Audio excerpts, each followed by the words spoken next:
I'm Hua Hsu and I teach in the English department. My academic work is more about sort of Asian American literature and the history of the Trans-Pacific, post-war stuff. But on the side, I also write about music, sports, write book reviews, film reviews. I write for a variety of magazines. In grad school, I started writing for The Village Voice and The Slate, and a British music magazine called The Wire. And since graduate school, since starting at Vassar, I've written for the New York Times, The Atlantic, and I'm currently a staff writer at ESPN's Grantland magazine. I think there's a misunderstanding between sort of creative writing and critical writing being two completely different spheres of writing. I remember being really influenced, actually, when I was in high school and in college. On one hand, I was reading a lot of zines, music magazines, sort of small press magazines. And on the other hand, I was reading a lot of like university press, cultural studies kinds of books. And I really thought they were actually in conversation with each other.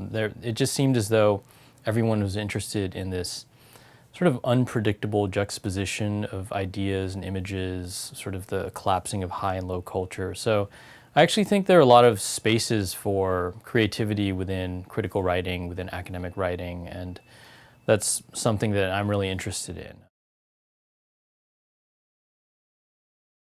At times I feel somewhat mismatched in the English department because I don't think my primary sort of reading of culture is via written texts or books per se.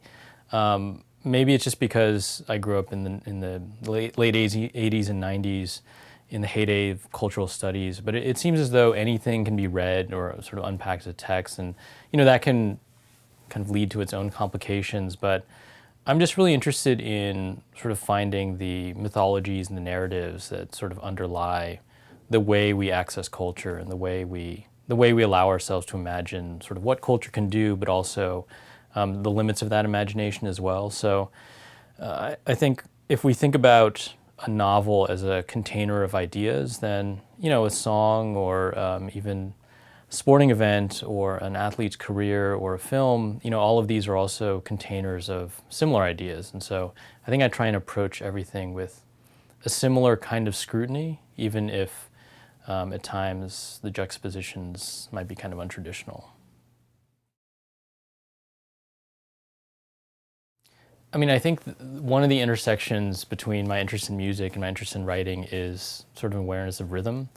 I remember I had an editor at the Village Voice who was always more interested in sort of how the rhythms of the sentences and how you could really communicate a lot in terms of sort of having long sentences and short sentences, or sort of long, incomprehensible sentences. And I think thinking about things at that really granular level of words and of syllables and sort of like how two words sound next to each other, and avoiding repeating words that sounded alike in the space of a paragraph, for example.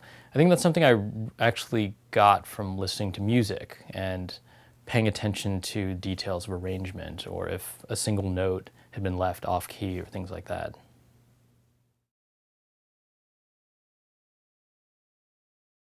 When I write, I'm usually really focused on how I begin and end a piece. So I can't write anything, whether it's an academic journal article or this book I'm working on, or even a short 500-word magazine piece. I always need to have a sense of where it's going to begin, where it's going to end.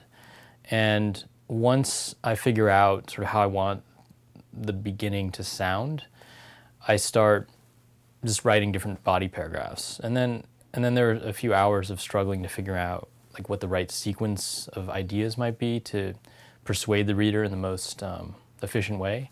But I'm a very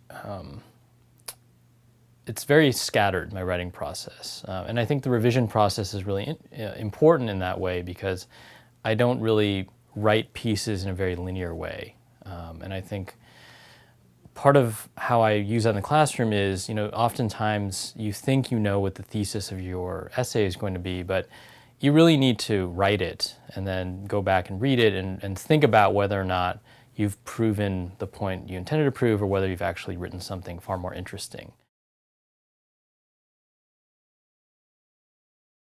teaching's really influenced my writing in ways I wasn't prepared for, actually. I think I think of my academic work as sort of a longer conversation. I'm interested in themes and ideas that no magazine would pay you to write about. Even though I think a lot of those themes and ideas are also present in my magazine and newspaper writing as well. And having to teach and sort of encountering a new crop of students every semester, I'm always thinking a lot about notions of audience and sort of what you're capable of doing with a given audience and with their expectations. So I think it's forced me to be a bit, to think about things in terms of whether I would want to be a polemical writer or whether I want to be a writer who just sort of leaves you with a bit of disquiet. All these issues of how you want the audience to perceive you are things that are in play every day in the classroom.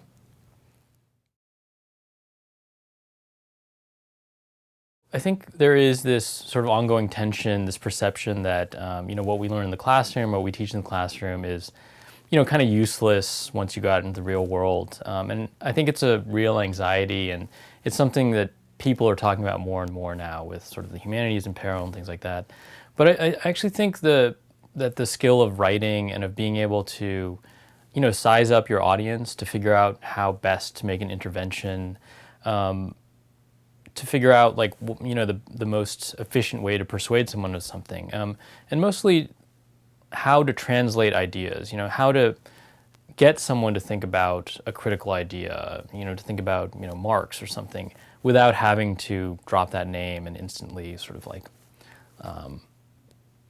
of turn the conversation in a drastic way.